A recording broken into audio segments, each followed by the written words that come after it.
Gumaganda ang paligid kung bawat tao ay puno ng pag-ibig.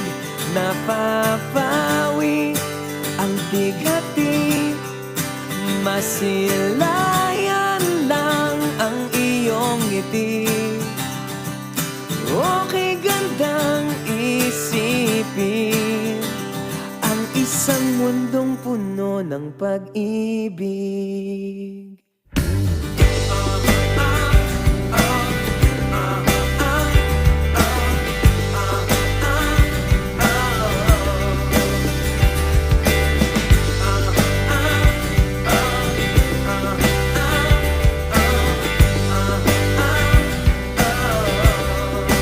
Parang isang bulaklak na kay ganda na inabot mo sa iyong sinisinta, ang iyong nilaan na pagmamahal.